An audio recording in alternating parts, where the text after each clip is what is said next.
Assalamualaikum warahmatullahi wabarakatuh. Perkenalkan, nama saya Muhammad Rian Nagani dari Prodi Penyakit Dalam. Di sini saya akan menjelaskan tentang filsafat dalam COVID-19.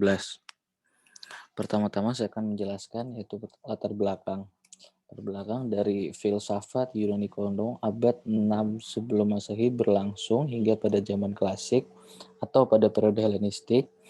Setelah itu pada masa abad modern, filsafat berusaha meletakkan dasar-dasar bagi metodologis ilmiah. Pemikiran bersifat praktis agar manusia dapat menguasai lingkungan alam menggunakan berbagai penemuan ilmiah. Hakikat dari berpikir secara filsafat adalah berpikir yang sangat mendalam, menyeluruh, atau berpikir yang dilihat dari berbagai sudut pandang pemikiran. Cara berpikir demikian agar masyarakat dapat berpikir secara tepat, mendalam, holistik, menyeluruh, dan benar sehingga dapat dipertanggungjawabkan. Saat ini seluruh dunia sedang terdampak oleh COVID-19 termasuk di Indonesia. Dalam perkembangan teknologi yang berkembang pesat yang tentunya tidak hanya memberi dampak positif melainkan juga adanya dampak negatif, salah satunya dalam proses pemberian informasi. Seperti kita ketahui, banyak sekali terdapat informasi-informasi yang menyesatkan tentang COVID-19 yang menyebabkan angka penderita COVID-19 menjadi semakin besar dan sulit dikendalikan. Definisi Definisi filsafat, menurut Cornelius Benjamin, filsafat ilmu merupakan cabang pengetahuan filsafat yang menelaah sistematis mengenai sifat dasar ilmu, metode-metodenya, konsep-konsepnya, serta letaknya dalam kerangka umum dari cabang intelektual. Menurut My Broadback, filsafat ilmu sebagai analisis yang netral secara etis dan filsafati, pelukisan, dan penjelasan mengenai landasan-landasan ilmu. COVID-19 merupakan penyakit infeksi yang disebabkan oleh coronavirus strain baru SARS-CoV-2. Kasus infeksi pertama teridentifikasi di Wuhan, Cina pada bulan Desember 2019 dan telah menjadi pandemik pada seluruh dunia. Ya, di sini adalah peningkatan kasus di Indonesia yang ada pada tanggal 22 bulan 6 tahun 2020 terdapat penambahan 954 kasus sehingga jumlah menjadi 46.845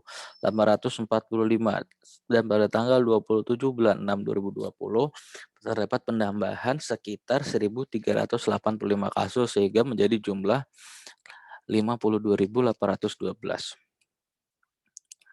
Ya, di sini adalah kasus COVID-19 menurut WHO. Ya, sekarang adalah sampai saat ini COVID-19 mengidentifikasi sebesar 84.500.000 jiwa dengan tingkat kematian 18.000 juta jiwa. Oke. Dampak sosioekonomi global. Kebijakan terkait COVID yang pertama adalah pemberlakuan penutupan batas wilayah atau negara. Yang kedua adalah pelanggaran perjalanan. Yang ketiga adalah pemberlakuan pembatasan sosial skala besar atau PSBB. Yang keempat adalah karantina sebagai respon kegawat daruratan telah menstimulus terjadinya krisis ekonomi di berbagai belahan dunia dan termasuk di Indonesia. Selain itu, melalui protokol kesehatan, upaya kesehatan untuk mengatasi pandemi ialah mengupayakan vaksinasi COVID-19 bagi seluruh masyarakat Indonesia, seperti yang telah disampaikan oleh Presiden Republik Indonesia pada 16 Desember 2020. Peran pemangku kebijakan dalam COVID, yaitu Presiden Joko Widodo telah menerbitkan Peraturan Presiden nomor 99 tahun 2020 tentang pengadaan vaksin dan proses vaksinasi COVID-19. Dalam Perpres itu, pemerintah mengambil langkah-langkah luar biasa atau extraordinary dan pengaturan khusus. Dalam Perpres itu menjelaskan terdapat peta jalan atau roadmap, juga mengatur berbagai penugasan kepada BUMN dan menteri terkait dalam pengadaan vaksin dan tahapan vaksinasi COVID-19. Ada 4 aspek utama yang ada di Perpres tersebut. Yang pertama adalah pengadaan terdiri dari vaksin dan peralatan pendukung serta logistik, distribusi vaksin sampai ke titik serah. Yang kedua yaitu pelaksanaan harus memperhatikan aspek seperti kriteria dan prioritas penerima, prioritas wilayah, jadwal, dan tahapan pemberian serta standar pelayanan.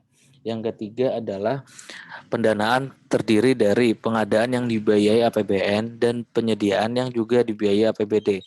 Yang keempat adalah dukungan dan fasilitas yang merupakan peran dari berbagai kementerian, Badan Pemeriksa Obat dan Makanan BPOM, Lembaga Kebijakan Barang atau Jasa Pemerintah LKPP, Badan Pemeriksa Keuangan dan Pembangunan BPKP, Jaksa Agung, Polri, TNI, serta pimpinan daerah yaitu gubernur, bupati, dan wali kota.